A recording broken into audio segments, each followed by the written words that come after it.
तब से शुक्राचार्य जी को सबको एक नजर से देखते हैं महाराज। बोलो राधे राधे। लेकिन शुक्राचार्य जी ने श्राप दे दिया, बलि तू मेरा कहना नहीं मानेगा, तुझे हानि उठानी पड़ेगी।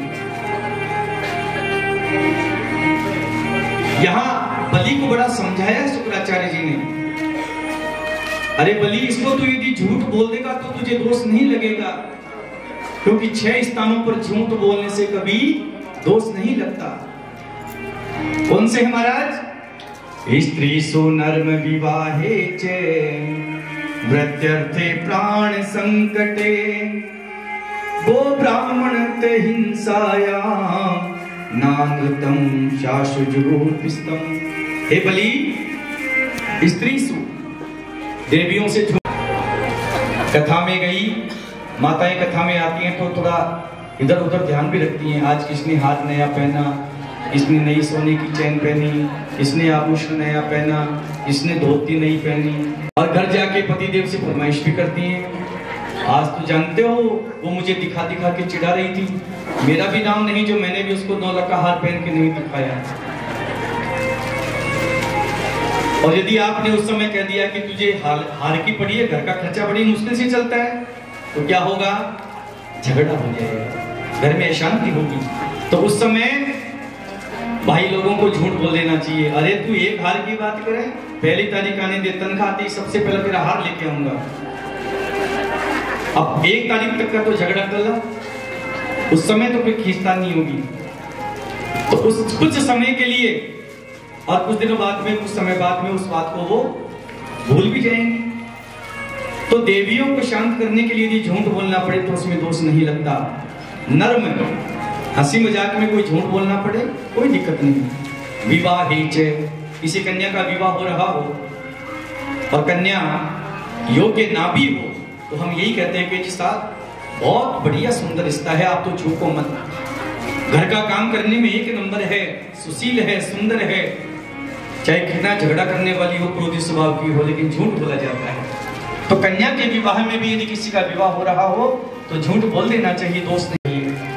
या किसी की मृत्यु बच जाए हमारे झूठ बोलने से, बोल देना चाहिए। गौ ब्राह्मण अर्थ है, गौ ब्राह्मण के साथ यदि हिंसा हो रही हो और आपके झूठ बोलने से हिंसा, इसलिए घर जाकर ही कहीं तुम झूठ बोलना प्रारंभ कर दो। आज से झूठ नहीं बोलना चाहिए, सत्य बोलो। सत्यम है प्रियम, सत्य बोलो, लेकिन कैसा बोलो? मीठा। काने को काना कह दोगे तो रूठ जाएगा, इतना कह दो भैया एक आंख कैसे फुड़वाई। मैं इन ब्राह्मण देवता को इनके पैरों से 3 भूमि नाप करके दान में देता हूं। और जो ही संकल्पित जल भगवान के हाथ में छोड़ा, भगवान ने कहा बलि सावधान, अब तू मेरा नापना देख। और देखते ही देखते भगवान का विशाल स्वरूप हो गया महाराज, इतना विशाल कि एक चरण में भगवान ने नीचे के सारे लोगों को नाप लिया। दूसरा चरण भगवान ने ऊपर की ओर बढ़ाया, ऊपर के 7 लोग भगवान ने नाप लिए। बलि तो भगवान के स्वरूप को देख करके चमत्कृत हो, आश्चर्यचकित हो गया। भगवान ने कहा बलि 2 चरण मैंने नाप लिए तेरी संपत्ति के, अब ये तीसरा पैर कहां रखूं ये बता। बलि ने कहा महाराज हे भगवान, दान देने वाला बड़ा होता है या दान बड़ा होता है? भाई संपत्ति बड़ी या संपत्ति का दान देने वाला बड़ा? भगवान ने कहा संपत्ति तो तुच्छ वस्तु है, उसका दान करने वाला बड़ा होता है। बलि ने कहा महाराज अभी तक आपने केवल मेरी संपत्ति ही नापी है, उस संपत्ति का स्वामी मैं अभी तक शेष हूं। आप तीसरा चरण मेरे सर पर पधरा दीजिए। भगवान ने अपना चरण कमल बलि के सिर पे रखा और भगवान के चरण प्रहार से बलि सुतल की ओर चला गया। भगवान प्रसन्न हो गए, बलि तू वर मांग, संसार में तेरे जैसा मैंने आज तक दान करने वाला नहीं देखा। अपने सत्य के मार्ग पर चलते हुए तूने मर्यादा की रक्षा की है। बलि ने कहा महाराज मैं आपसे क्या मांगूंगा, आप मेरे सामने हाथ फैला करके खड़े थे, मैं आपसे नहीं मांग सकता। भगवान गदगद हो गए, बलि मेरे संकल्प से तू रसातल का सुतल का राज्य करेगा और जब अगले मनवंतर में तू इंद्र बनकर के फिर स्वर्ग का अधिपति बनेगा महाराज।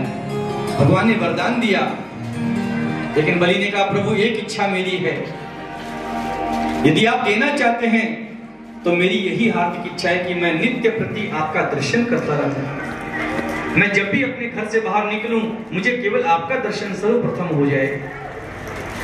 भगवान ने कहा भैया फिर तो हमें आपके यहाँ पर रहना पड़ेगा, लेकिन कोई बात नहीं बलि, हम भी तेरे द्वारपाल बनकर के तेरे राज्य में रहेंगे और नित्य प्रति तू हमारा दर्शन करते रहना।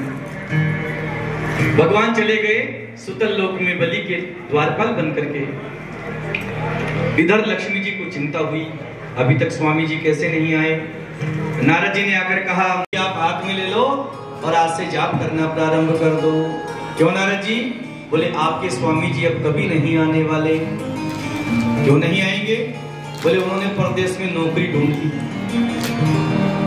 है, वो तो गए परदेश, परदेसी हो गए, अब तो नहीं आने वाले। लक्ष्मी जी चिंतित हो गई, हे देव ऋषि अब क्या होगा? नारद जी ने कहा माता जी चिंता मत करो, श्रावण का महीना आने वाला है, रक्षाबंधन का पर्व, और मैंने सुना है बलि की कोई बहन नहीं है। लक्ष्मी ने कहा मैं समझ गई क्या करना है। ब्राह्मण स्त्री का वेश बनाया और सुतल में आकर के एक निर्जन स्थान पर बैठ गई।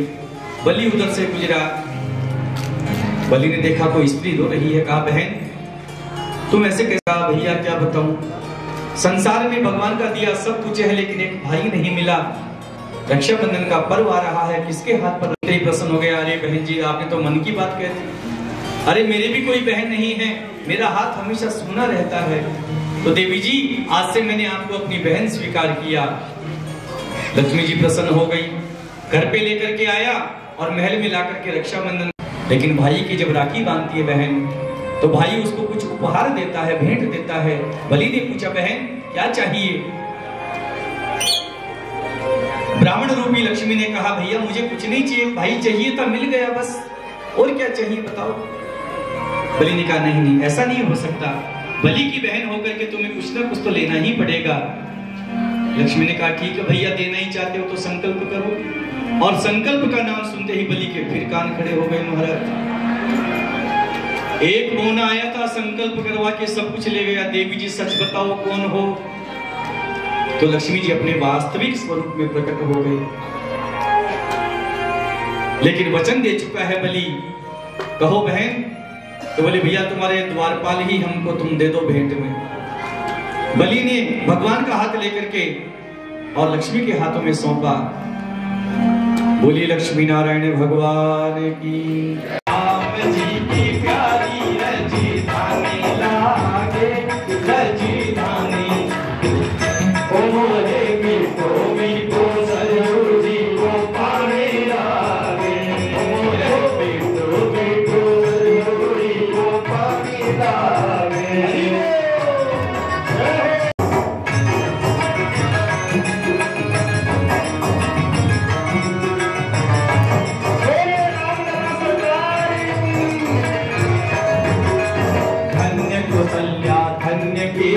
सुमित्रा मैया, धन्य कौशल्या धन्य केकई, धन्य सुमित्रा मैया।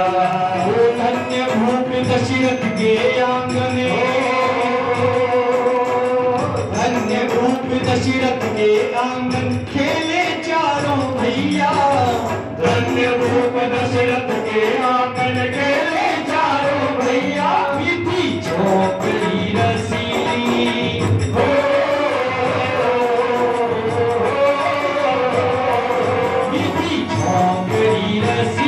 प्रभु की वाणी लागे, प्रभु की वाणी लागे। मोहे मीठो मीठो सरयू जी को वाणी लागे। राम जी की प्यारी रजधानी लागे, रजधानी लागे। मोहे मीठो मीठो सरयू जी को वाणी लागे।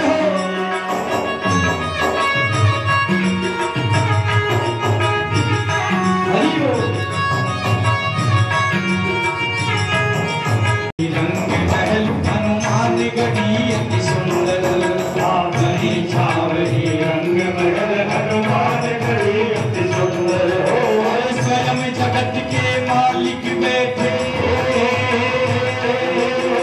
स्वयं जगत के मालिक बैठे कनक भवन के अंदर, स्वयं जगत के मालिक बैठे कनक भवन के अंदर। सीता राम जी की शोभा,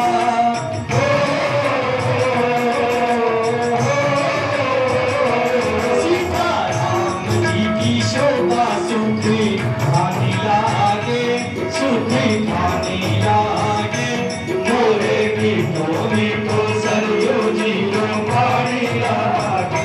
ओ सीता राम जी की प्यारी रज खाने लागे, रज खाने लागे, मोरे मीठो मीठो सरयू जी को पानी लागे। राम नाम धुनी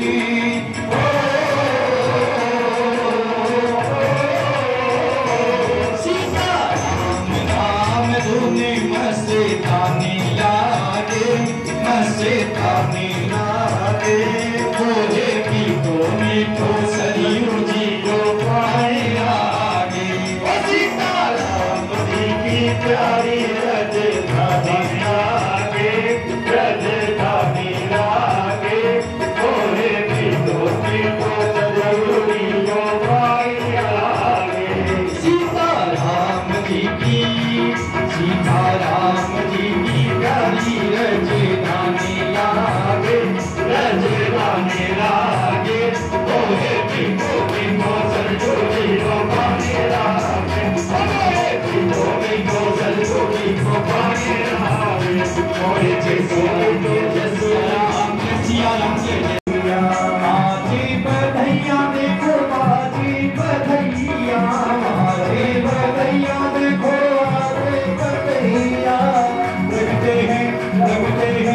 लगते हैं चारियों भैया, अवधि में बाजे बधैया बची है, गलियन गलियन धूम मची है, गलियन गलियन धूम मची है। बाजी रही है देखो, बाजी रही है शहनैया, अवधि में बाजे बधैया, अवधि रही शहनैया, अवधि में बाजे बधैया। वो लगते हैं चारियों भैया, अवधि में बाजे बधैया।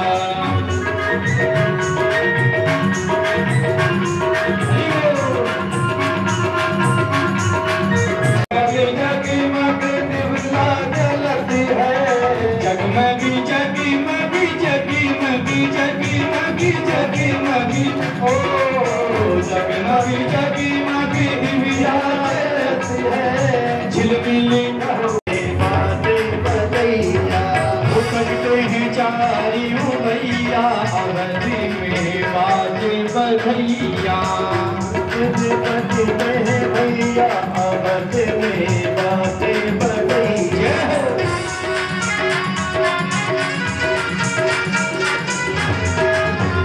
ताली बजवाए बधैया, नाच गाता भैया, अवधि में बाजे बधैया, बजते हैं भैया, अवधि में बाजे बधैया। बाजे बधैया देखो, बाजे बधैया, बाजे बधैया देखो, बाजे बधैया। लुटावे हाँ बोल लुटावे, कौन लुटावे हीरा मोती, कौन लुटावे, कौन लुटावे बाजे बधैया। लगते हैं चारों भैया, अवधि में बाजे बधैया, लगते हैं चारों भैया, अवधि में बाजे बधैया। भैया लुटावे देखो हीरा। भगवान ने और वन में गए तो वहां पर पंचवटी में आश्रम बना करके रहने लगे। शूर्पणखा आ गई। शूर्पणखा ने आते ही उपद्रव मचाया तो भगवान लक्ष्मण और सीता का अहित करने के लिए आए।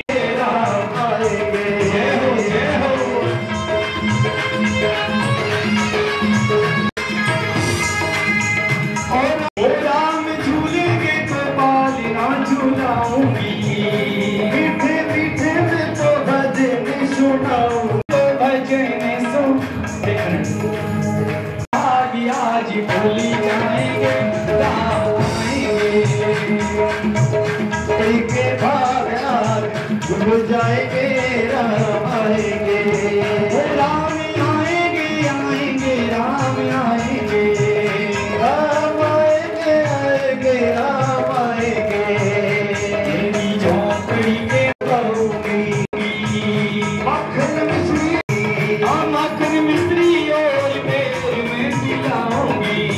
वो मेरी जिंदगी तुझे बीती जाएंगे राम आएंगे। मेरी झोपड़ी के सारे बात भूली जाएंगे राम आएंगे। मेरी झोपड़ी के बाग आज भूली जाएंगे राम आएंगे। राम आएंगे आएंगे राम आएंगे। ओ राम आएंगे आएंगे राम आएंगे। मेरे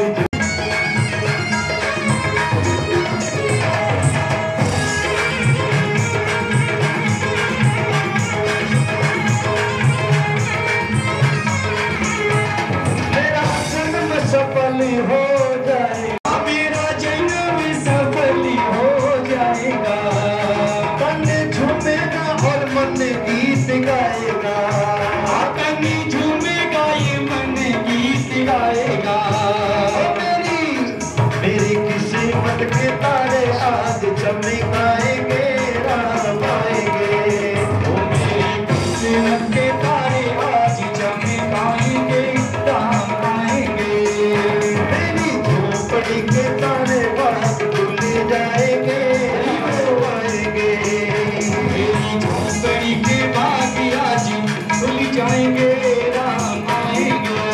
ओ राम आएंगे राम आएंगे ओ राम आएंगे। आएंगे।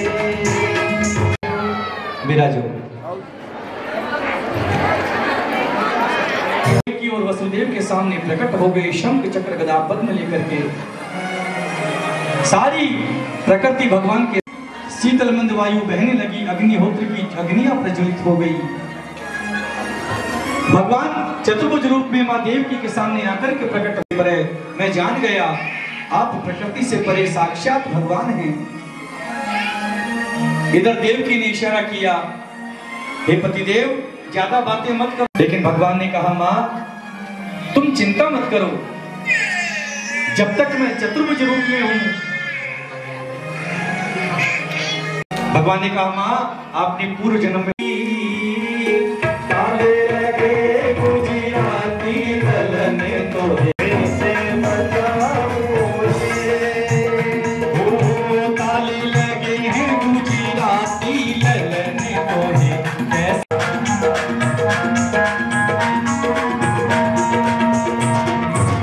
बीत गई सारी जीवन घड़िया।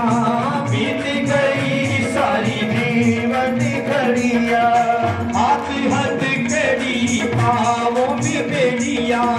हाथ हथकड़ी पाँवों में बेड़िया। काली घटा घिरी आई ललन तोहे कैसे बचाऊंगी।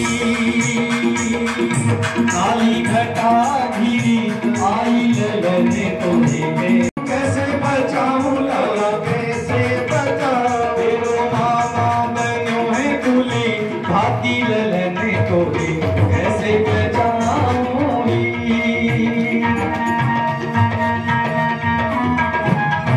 गोपाल सहस्त्र नाम को जप करेंगे पुरस्चरण करेंगे तू तो बस खीर रबड़ी मालपुआ घुटाए जा। घी दूध सब मिल जाएगा। सारी व्यवस्था कर दी और भगवान ने ऐसी कृपा करी महाराज की 80 साल की अवस्था में यशोदा जी को परम लाभ प्राप्त है गए। अब तो कान कान में बात हो गई। पूरे ब्रज में समाचार फैल गया यशोदा जी के लाला हो बेवारो है। गोपियों ने 84 पहन करके बधाई देने जाऊंगी। अब बताओ छोरा छाप भयो ना आए और 6 महीना पहले से ही तैयारी करके सारे ब्रजवासी ने तैयारी कर दी। ग्वालों ने भी महाराज बढ़िया बढ़िया ये फोटोग्राफी बाद में कर लिया। कृष्ण गोविंद हरे मुरारी हे नाथ नारायण वासुदेवा। कृष्ण गोविंद हरे मुरारी हे नाथ नारायण वासुदेवा। विद्वान स्वामी सखा हमारे। विद्वान स्वामी सखा हमारे। हे गोविंद हरे मुरारी हे नाथ नारायण वासुदेवा। कृष्ण गोविंद हरे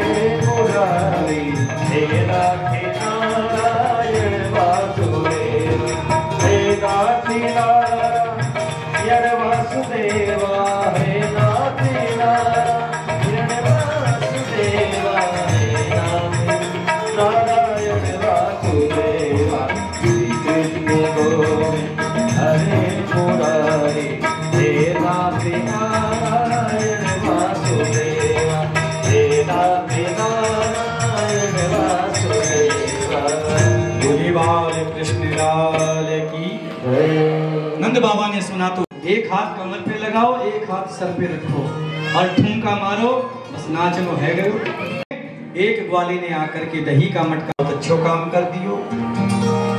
अरे नंद जू ग्वाल ने आ पकड़े, कहीं लोग नाचन को भी बिसाए,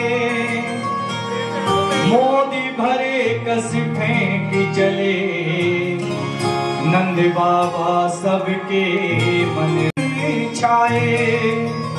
और काहू ने लाद दी नंद के ऊपर, गार दियो सब। माताओं चिंता मत करो, क्योंकि आप सबको भी नंबर आएगा जैसे जैसे आप यहाँ आएंगे। बधाई देंगे। सबसे पहले कौन देगा? माताएं संख्या में ज्यादा है ना? चलो बधाई हो। यशोदा जी ने कहा बधाई हो बहनों, तुमको भी बार बार बधाई हो। लाला जी हो श्याम लाला, पीली तेरी पगड़ी, पीली तेरी पगड़ी रंग काला, जियो श्याम लाला, जियो श्याम लाला, पीली तेरी पगड़ी है रंग काला, जियो श्याम लाला, जियो श्याम लाला, पीली तेरी पगड़ी।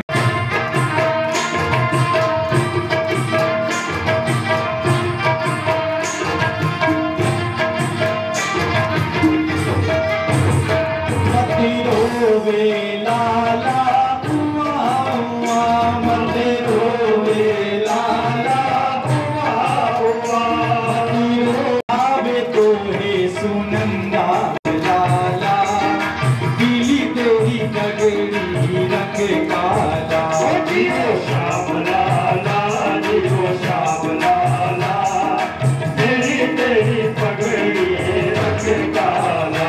भाई हो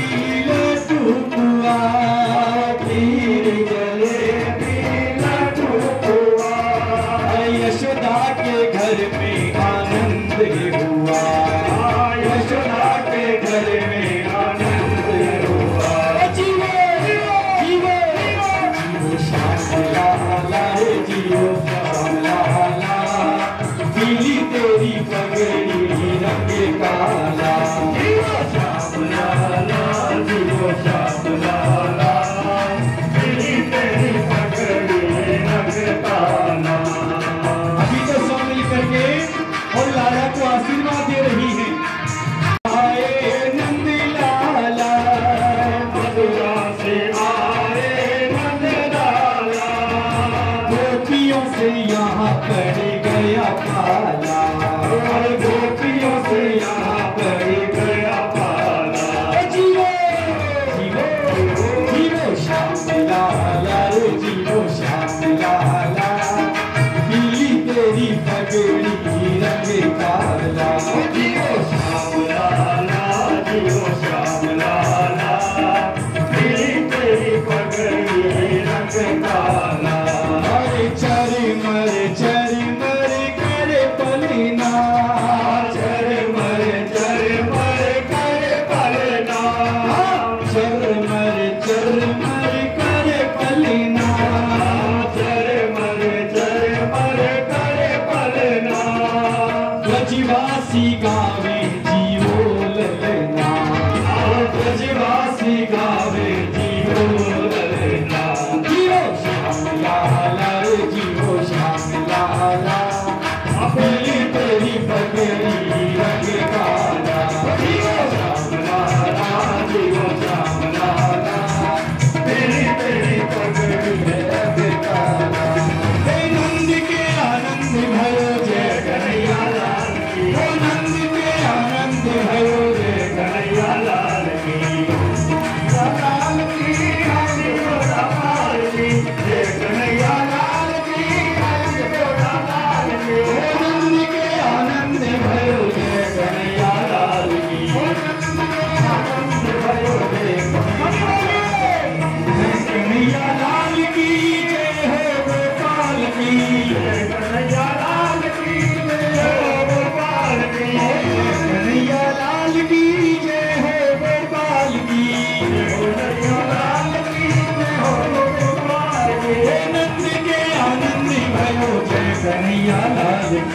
नंद के आनंद भयो जय कन्हैया लाल की। अरे आनंद उमंग भयो जय कन्हैया लाल की। आनंद उमंग भयो जय कन्हैया लाल की। नंद के आनंद भयो जय कन्हैया लाल की। आनंद भयो जय कन्हैया लाल की। नंद के आनंद भयो जय कन्हैया लाल की। आनंद भयो जय कन्हैया लाल की। नंद के आनंद भयो जय कन्हैया लाल की। आनंद भयो जय कन्हैया लाल की। जय कन्हैया लाल की। जय कन्हैया लाल की। जय हो गोपाल की। जय हो गोपाल की। जय कन्हैया लाल की। जय हो गोपाल की। जय नंद के लाला की जय। ये तो दिया हमने लाला को आशीर्वाद सभी मैयाओं ने। और अब यशोदा मैया के आंगन में होगी बधाई। बारी बधाई लोगों, लाखों बार बधाई। और जरा दोनों हाथ खोल के अरे नंद चुके हो रामे, बजी रही आज बधाई। नंद चुके हो रामे, बजी रही आज बधाई। नंद चुके हो रामे, बजी रही आज बधाई। ओ सो समारी बधाई लोगों, सो समारी बधाई। सो समारी बधाई लोगों, लाखों बार बधाई। नंद झुके, नंद झुके, नंद झुके अभिरामे, बजी रही आज बधाई।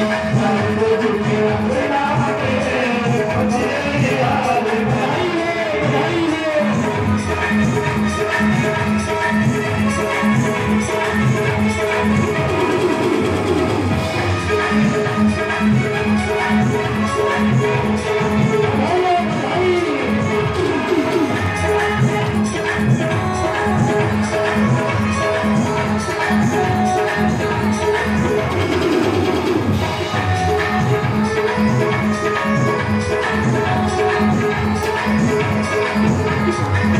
सो समारी बधाई भक्तों, सो समारी बधाई।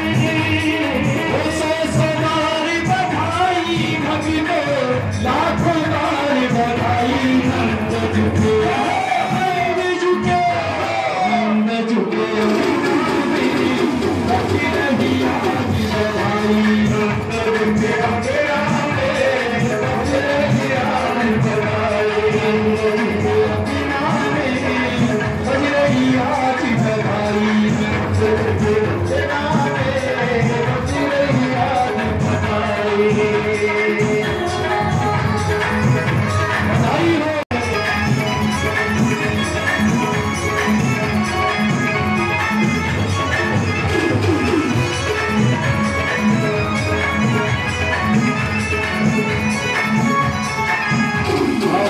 ना जाने ना जाने ऋषि ऋषि मुनि ने क्या कहा तुमको। नंदी भवनी अनहोनी हो गई। नंदी भवनी अनहोनी हो गई। रोगी हो गया बेटा। नंद झुके, नंद झुके, नंद झुके अभिरामे, बजी रही आज बधाई। नंद झुके अभिरामे, बजी रही आज बधाई। सो समारी बधाई, सो समारी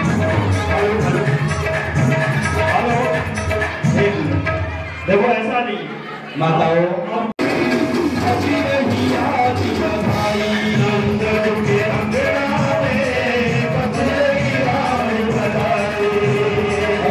60 साल के नंद बाबा कहाँ हैं? अरे नंद बाबा कहाँ चले गए? वो बड़े सामने तिवारी जी। देखो हो गए आज जवान। 7 साल के बूढ़े देखो हो गए आज जवान। नाचे कूदे धूम मचाए, नाचे कूदे धूम मचाए। गावे मीठी तान। नंद झुके, झुके नंद झुके बची रही आज बनाई नंद झुके अंगना में बची रही आज बनाई सोशमान बनाई भक्तों के बंदो माताएं जो पीछे खड़ी हूँ बैठ जाओ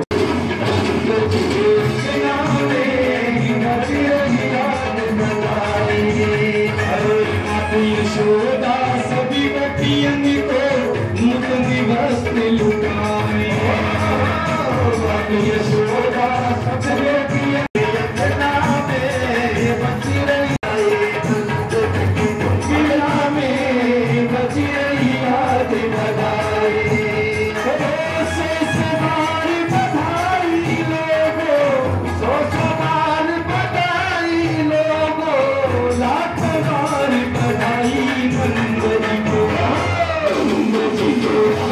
नंद जी को बिना में बची रही आज बनाई नंद जी अंगना में बची रही आज बनाई नंद जी अंगना में बची रही आज बनाई नंद जी अंगना में बची रही आज बनाई नंद जी अंगना में बची रही आज बनाई नंद जी अंगना में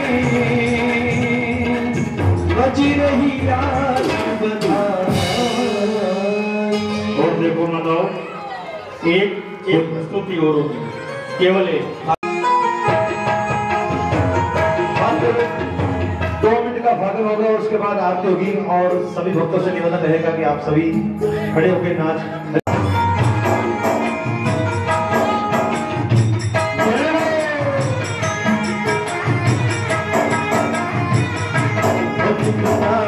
कितना प्यारा है, ओ कितना प्यारा है, श्रृंगार की तेरी लेऊ नजर उतार कितना प्यारा है, ओ कितना प्यारा है, श्रृंगार तेरी लेऊ नजर उतार कितना प्यारा है।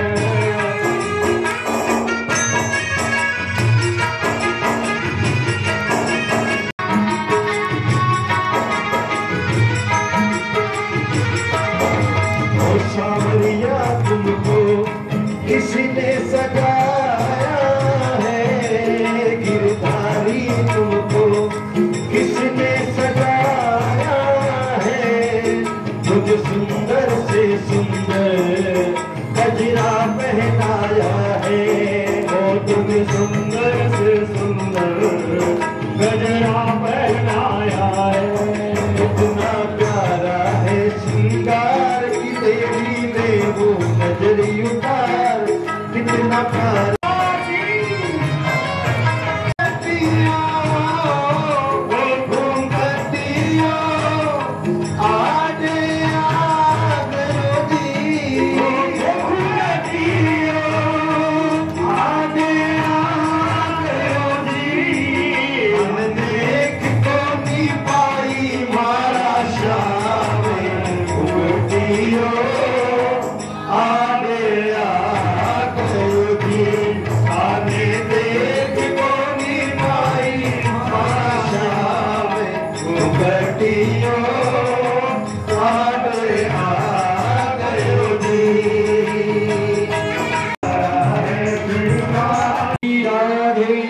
जय जय श्री राधे, आइए जय श्री राधे।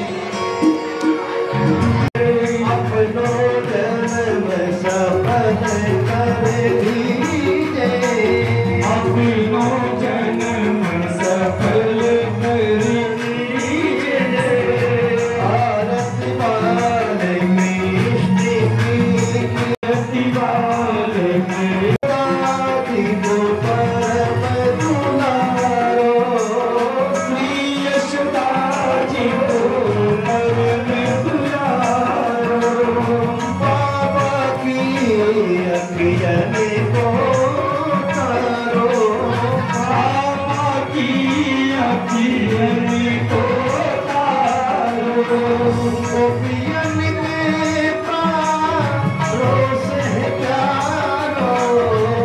पियन के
सुखी पावे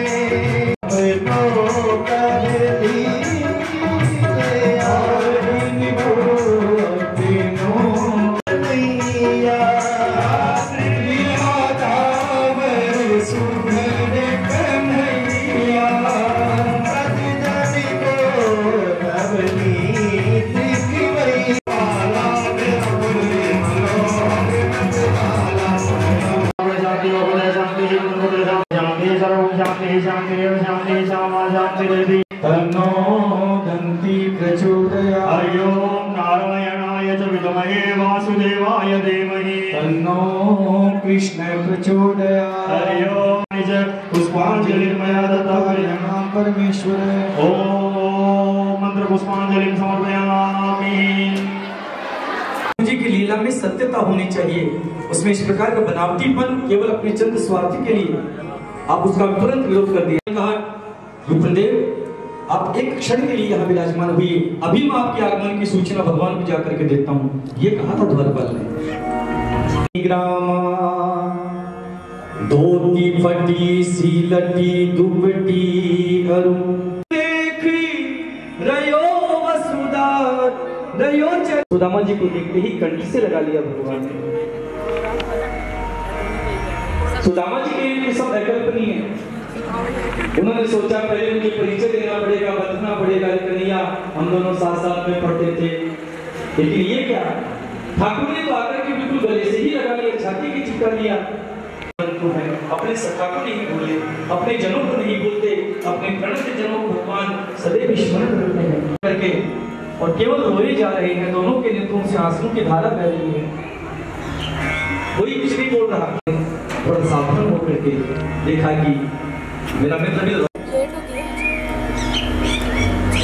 सुदामा जी के तो आंखें ऊपर ही नहीं उठ रही महाराज, वो तो बिल्कुल ऐसे डरे सहमे से बैठे हैं भगवान के दरबार में। लेकिन बैठे कैसे सिंहासन पर, वो भगवान का सिंहासन है, लेकिन भगवान ने बरबस उठा करके सुदामा जी को सिंहासन पर बैठा ही दिया। अब बेचारे बिल्कुल संकोच के मारे, क्योंकि वस्त्र फटे हुए हैं। कहा ऐश्वर्यशाली राजा, मैं उनके सिंहासन पर कैसे बैठूं, कैसे शोभा दूं। सुदामा जी बैठे, भगवान उनके चरणों में बैठ गए सुदामा जी के, और रुक्मिणी जी को इशारा किया। रुक्मिणी जी तो बेचारी एकदम से हड़बड़ा गई, क्योंकि इतने वर्ष बीत गए विवाह के, भगवान ने आज तक कभी रुक्मिणी को आज्ञा नहीं दी किसी काम के लिए। हमको सेवा का केवल एक मौका देते हैं, और भगवान जिस सेवक को ये कहते हैं ना तुम ये फला काम करो, वो अपने आप को धन्य मान लेता है। मेरा जीवन धन्य हो गया, आज हमें अपने स्वामी। तो भगवान कभी अपनी रानियों को आदेश दिया ही नहीं करते। आज पहली बार भगवान ने रुक्मिणी को संकेत किया, देवी ब्राह्मण देव के चरण धोने के लिए जल लेकर के आओ।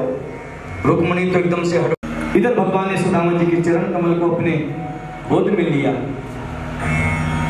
और जो ही भगवान का हाथ सुदामा जी के चरण के नीचे गया महाराज, बीमारियां फटी पड़ी हैं, जिनमें से जो कंकर फंस जाते हैं बीमारियों में, छिद्रों में, और भगवान जो ही किसी कांटे को निकालने का प्रयास से मिल तो लेते, मैं तुम्हें क्या से क्या बना देता।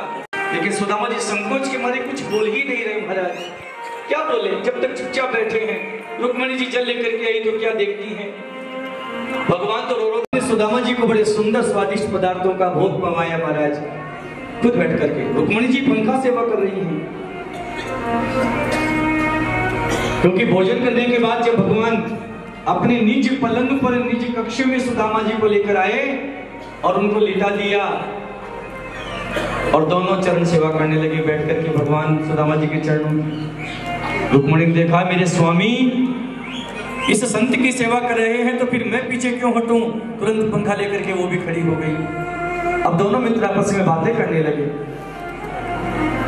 भगवान ने कहा, सुदामा अरे मित्र, बड़े दिनों के बाद मिले हो, अपने कुशल समाचार तो बताओ, घर में सब कुशल तो हैं? अभी तक विवाहित हो या अपने लायक कोई पत्नी भी ढूंढ ली तुमने? किम अनेन, इधर रुक्मिणी भैया क्या विचार करती हैं?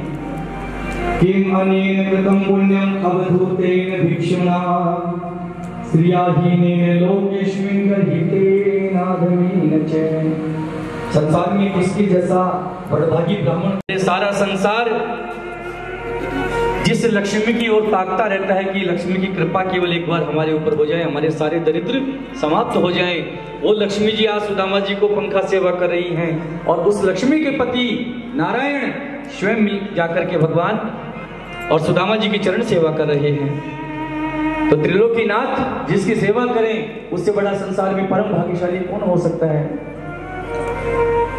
अपि ब्रह्मण्य गुरुकुलात् भवतालब्ध दक्षिणात् समान व्रतेन धर्मज्ञ भार्योढ़ा सदृढ़शीनवः।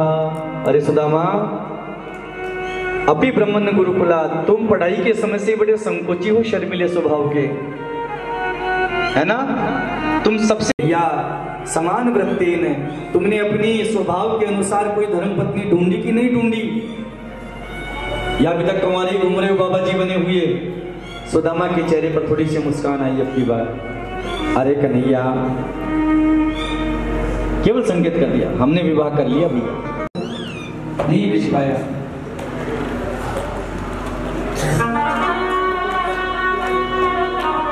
सुदामा जी ने कहा, लाला आज तेरी भाभी ने ही तेरे पास में भेजा है हमें।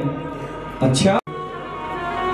और सुनते ही महाराज सुदामा जी अपनी पुतली कांख में जोर से दबाई। भगवान ने कहा, सुदामा जब से तू आया है तब से देखा हूं तो बार बार इस हाथ को बहुत दबा रहा है, पैर में दर्द होए, याते हुए तो बार बार के करो। भगवान ने कहा, हाथ में दर्द हो रहा है और भला हम इतनी देर से पैर दबाए जा रहे हैं, लाओ जल्दी से तुम्हारा हाथ ही दबाए देते हैं। अरे भैया, मैं अपने आप ठीक हो जाऊंगा, तू तो आराम कर, अब तू भी विश्राम कर। भगवान ने कहा, ऐसे कैसे मेरे मित्र के हाथ में दर्द हो और मैं सेवा नहीं करूं, ऐसा हो ही नहीं सकता भैया। नहीं माने भगवान। भगवान ने देख लिया सुदामा के, भगवान ने, और रेखाओं में लिखा हुआ महाराज क्षय श्री, संपत्ति से विहीन, लक्ष्मी से विहीन। लेकिन भगवान की कृपा दृष्टि का जो ही दृष्टिपात हुआ सुदामा के उस भाग्य ललाट पर, विधाता ने सारी रचना उल्टी कर दी महाराज, और यक्ष श्री लिख दिया गया, अर्थात कुबेर के समान धनवान। सुदामा ने कहा, लाला भला हम गरीब आदमी, हमारे पास कहाँ रखो है लाला, तुम्हें दे बताई। अरे हम क्या लेकर के आते तेरे लिए। भगवान ने कहा, यह तो हो ही नहीं सकता, भाभी ने भेजा हो, कुछ ना दे के भेजा हो। भगवान कहने लगे, मित्र मैं पदार्थों का भूखा नहीं हूं। सोने चांदी के थाल में तुम 56 भोग लाकर के मेरे सामने भोग परोसोगे, मैं ऐसा भोग पाने का लालयित नहीं रहता। प्रेम से भाव से मेरा भक्त मुझे जो भी भोग लगा देता है, मैं उसी को पाकर के प्रेम से संतुष्ट हो जाता हूं। लेकिन होना चाहिए प्रेम। हलवा बनाने के लिए घी नहीं है, अरे चीनी के 4 दाने लेकर के कटोरी में रखो, प्रेम से भगवान को पाओ। ठाकुर जी मेरे पास तो केवल यही है तुम्हें देने के लिए, तुम जैसा सामर्थ्य दोगे उसी सामर्थ्य से मैं तुम्हारी सेवा करूंगा। प्रेम से मैं भी ये पा रहा हूं, आप भी इसका भोग लगाओ। कहां जल पिया, ठाकुर जी को भी जल अर्पण करो। ठाकुर जी जैसे हम वैसे तुम। ठाकुर जी कहते हैं मुझे ऐसा सेवा भाव चाहिए, दिखावा नहीं चाहिए महाराज। वो मिश्री मावे का भोग लगा रही है तो मैं भी मिश्री मावे का भोग लगाऊं, नहीं। भगवान पदार्थों के भूखे नहीं हैं, केवल भाव के भूखे। मेरे भक्त का भाव कैसा। बोल जय श्री कृष्ण। बार बार मना करने पर भी भगवान ने परवश सुदामा जी की पोटली खींची महाराज। अरे वाह, इतनी सुंदर भेंट भाभी ने भेजी है और तुम छिपा रहे हो, तुम्हारी बचपन की आदत गई नहीं सुदामा। भगवान ने एक मुट्ठी चावल लिया और नरोत्तम दास जी वर्णन करते हैं कि एक मुट्ठी खाते समय भगवान ने यह संकल्प किया कि मैं एक लोक का राज्य आज सुदामा जी को प्रदान करता हूं। दूसरे रुक्मिणी जी ने आके हाथ पकड़ा, प्रभु ये क्या करने जा रहे हो। अब यहाँ कई संकेत संत लोग करते हैं कि रुक्मिणी ने हाथ क्यों पकड़ा। मानो रुक्मिणी कह रही हो कि संत का दिया हुआ अर्धांगिनी, मतलब स्त्री को कहा जाता है धर्म पत्नी। पत्नी को व्यापार कर रहे हैं, परिवार को चलाने के लिए उनका दायित्व है, लेकिन धर्म को पकड़े रहना आपका भी दायित्व है। आप धर्म की ध्वज पताका लेकर के चलती रहो तो आपका तो कल्याण होगा ही होगा, आप अपने कुल का भी कल्याण करने में समर्थ हो जाओगी माताओं। बोलो राधे राधे। हाँ, मन में कभी ये ग्लानि मत किया करो हमारे पति नहीं आते। इसीलिए कथा भागवत में माताओं का ज्यादा महत्व थोड़ा सा रहता है, क्योंकि हम जानते हैं भाई लोगों की व्यवस्था है। यदि वे 5-5 घंटे आकर के कथा सुनने लगे, सारे बाबा जी बन गए मेरी तरह, तो परिवार कौन चलाएगा महाराज। मिले तो भैया 6 मिनट जाके केवल प्रणाम करके आ जा, बस मैं तेरी भक्ति को स्वीकार कर लूंगा, बाकी तो परिवार को चलाने के लिए अपना उद्यम कर। हाँ, माताएं घर गृहस्थ के कार्यों से निवृत्त होकर के फिर स्वतंत्र होकर आराम से आती हैं, भगवान की कथा सुनती हैं।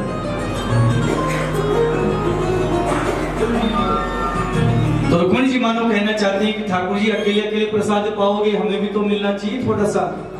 अथवा मानो ये कहना चाहती हैं कि इस ब्राह्मण को सारा दे करके खुद सड़क पे आना चाहते हो ठाकुर जी। अरे भिखारी को तुमने राजा बना दिया, धनपति बना दिया, अब तुम खुद भिखारी होने की फिराक में हो क्या? या मानो कहना चाहती हैं प्रभु भाव ही भाव में। इस प्रकार रुक्मणी ने हाथ पकड़ा तो भगवान ने वो प्रसाद रुक्मणी को दिया, जाओ अंतःपुर में सभी रानियों को बांटो। अब इधर भगवान ने संकेत मात्र से सुदामा जी के भाग्य को कैसे पलटा, ये सुदामा जी को नहीं पता। वो तो बस संकोच के मारे गड़े जा रहे हैं। सुदामा जी ने इनका चरित्र गाया। अचानक एकांत देख के सुदामा जी ने कहा, लाला तेरी भाभी ने एक संदेश भेजो है। अरे मित्र जल्दी बताओ भाभी ने क्या पूछा है। तो सुदामा जी ने सुनाया, एक मास द्वे पाक में 2 एकादशी होई और मेरे घर गोपाल जी नित्य एका। मित्र जाकर के भाभी से मेरा संदेश कहना। बोला लाला क्या कहना है? बोले कहना, अरे वो ब्रह्म बंधुरी तीष्माहम बाहुभ्याम परिरंभितः है। बहुत दरिद्र है, पापिया। कहा मैं पाप के पंख में कीचड़ में डूबा हुआ एकदम दरिद्र ब्राह्मण, और वह कृष्ण स्त्री निकेतन है। कहा लक्ष्मीपति कितना सम्मान किया, अच्छा हुआ कन्हैया ने मुझे कुछ नहीं दिया। एक बेर कीजिए साथ, क्योंकि संसार में ये बड़ी बुरी स्थिति, दोनों भी साथ मिल जाए बुद्धि भ्रष्ट हो जाती है महाराज।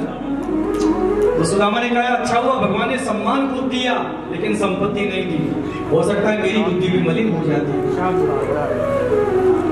आइए सुंदर भाव का दर्शन करें और भगवान सुदामा जी को विदा कर दें। धीरे धीरे आराम से आराम से कन्हैया ले चल परली पार, अरे जहाँ विराजे राधे रानी, जहाँ विराजे राधे रानी, अलबेली सरकार कन्हैया ले चल परली पार, कन्हैया ले चल परली पार।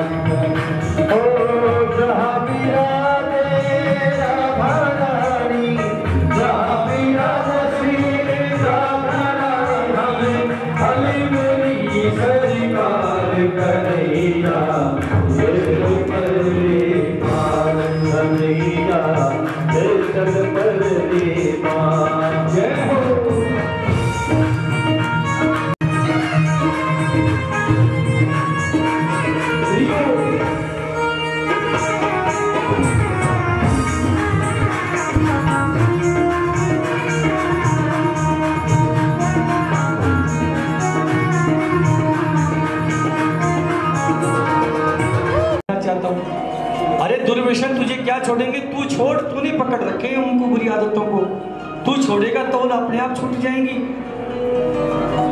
हम कहते हैं ना क्या करें, चाय पीने की बड़ी बुरी लत छूटती नहीं महाराज, क्या करें? आज प्रयास करके देखो, आज बिल्कुल कथा में बात मत करो कोई भी, देखिए आदत छूटती है कि नहीं छूटती है, अपने आप छूट जाएगी माताओं।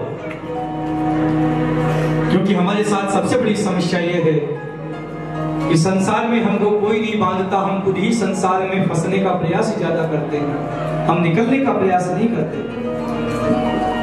हमने जितनी भी संसार में आज तक काम किए हैं वो सारे फंसने वाले किए हैं।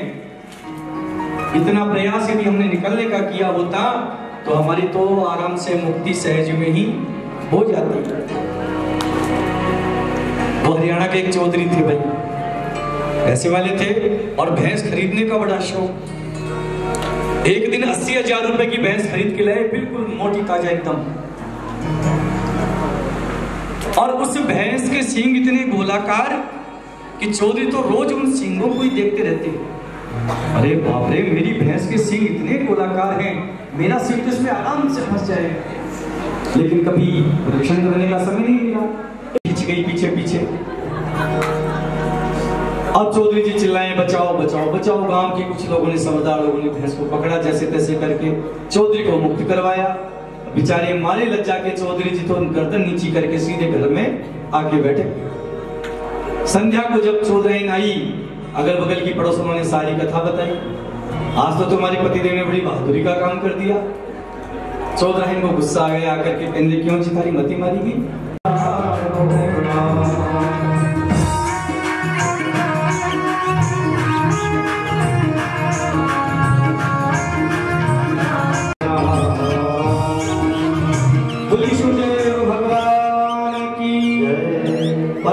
शुदेवाचार्य की भागवत का एक अध्याय में पूरा सार बताया है, जिसे कहते हैं भागवत की धर्मपत्नी गीता देवी तिवारी महाराज जी का सम्मान कर रहे हैं। और माताओं, एक बात का विशेष ध्यान दो, आज प्रसाद लेने कोई नहीं आएगा, केवल एक मिनट चाचा जी, 1 मिनट।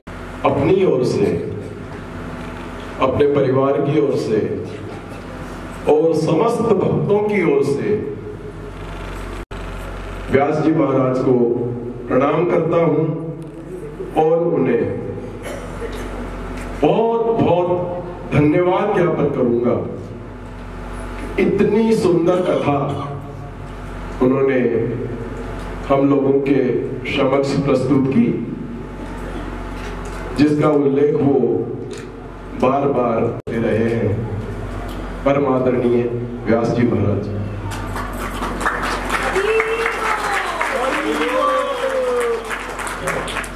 इसके बाद मैं दोनों वरिष्ठ पंडित लोग, जिन्होंने पिछले 7 दिन में इतने विधि विधान से यहाँ पे पूजा करवाई और हमारे इस पूरे कथा पंडाल का जिस तरह से संचालन किया, उसके लिए भी आप सभी लोगों की ओर से, अपनी ओर से, अपने परिवार की ओर से हार्दिक धन्यवाद, बहुत बहुत बधाई।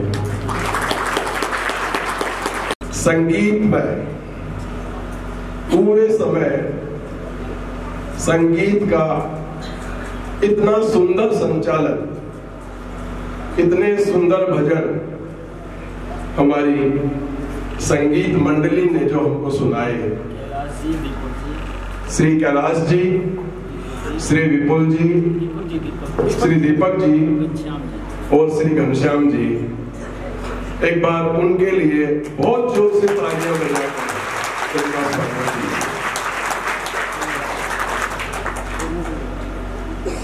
अब सबसे बड़ा धन्यवाद आप सब भक्तों के लिए, सारी माताओं के लिए, सारे भाइयों के लिए, जिन्होंने इन 7 दिन के दौरान एक क्षण के लिए भी ये एहसास नहीं होने दिया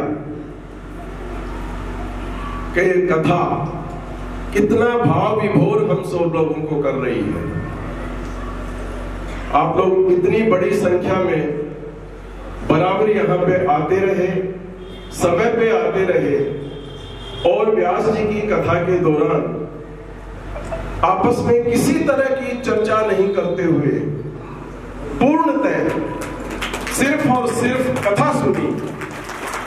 बहुत ही विचित्र बात है कि 500 महिलाएं एक जगह बैठे तो बातें नहीं करते और सिर्फ कथा सुनी।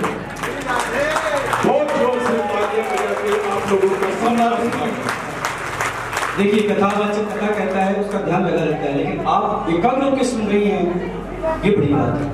मैं और पूरा तिवारी परिवार इस पूरे कथा प्रांगण में सारे व्यवस्था कर सकते थे, पूरा अरेंजमेंट कर सकते थे, लेकिन वो सब अधूरा होता अगर आप लोगों की हाजिरी यहाँ नहीं लगी होती। तो आप लोगों का तहे दिल से पूरे परिवार की ओर से बहुत बहुत धन्यवाद।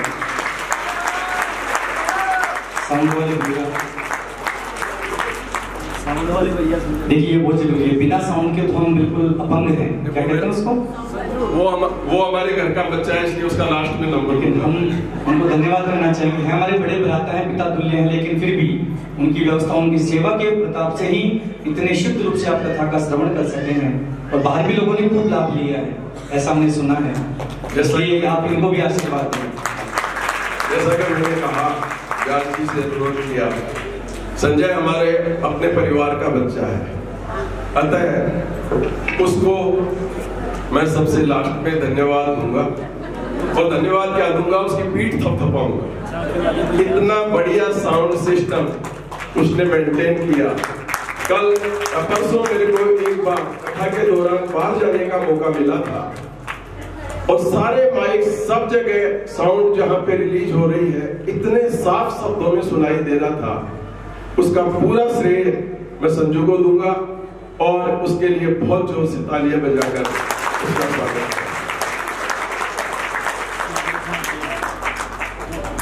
छोटे भाई प्रदीप और उसकी पूरी टीम ने इस सारे कार्यक्रम को व्यवस्थित करने के लिए,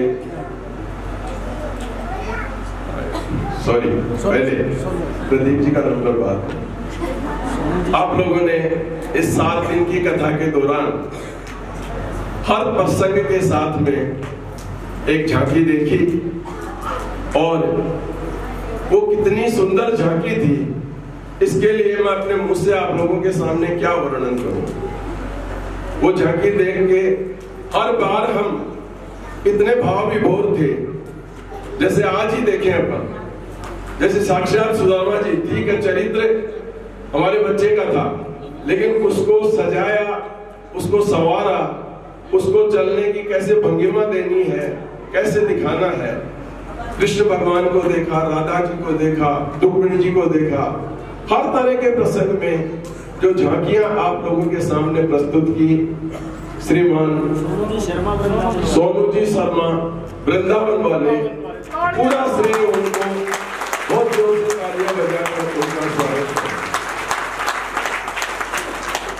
अब लास्ट बात, छोटे भाई प्रदीप और उसकी पूरी टीम ने आप लोगों के समक्ष ये सारा अरेंजमेंट, पूरी व्यवस्था करने का प्रयास अपने दिल से किया है, लेकिन निश्चित रूप से मानव प्रयास में कमियां रह जाती हैं। आप लोगों के समक्ष भी हो सकता है किसी तरह की असुविधाएं आई हो, उसके लिए मैं अपनी ओर से और हमारे परिवार की ओर से आप सब लोगों से क्षमा प्रार्थी हूँ। आशा है आप लोगों ने कथा में ज्यादा ध्यान लगाया है, उन कमियों की तरफ बिल्कुल नहीं लगाया है, तो उसके लिए भी आप लोगों को धन्यवाद। कल शाम को 4 बजे से यहाँ पे प्रसाद होगा, इसी प्रांगण में होगा, और मैं आप सभी माताओं से हाथ जोड़ के निवेदन करता हूँ जिन्होंने भी इस दौरान यहाँ पे कथा का श्रवण किया है, माताओं से, भाइयों से, आप लोग कल प्रसाद पाने के लिए जरूर पधारें, तब ही ये कथा पूर्णतः सफल होगी। तो आप लोगों से विशेष आग्रह है, कल आके शाम को 4 बजे से प्रसाद चालू हो जाएगा, आप लोग अवश्य पधारें, इसी प्रांगण में पधारें, यही अरेंजमेंट। 7 दिन भजन किया है तो भोजन भी जरूरी है हमारा, लेकिन भजन किया है तो भोजन करने का आनंद ज्यादा होता है। अंतिम व्यास जी महाराज, आपका बहुत बहुत धन्यवाद। इस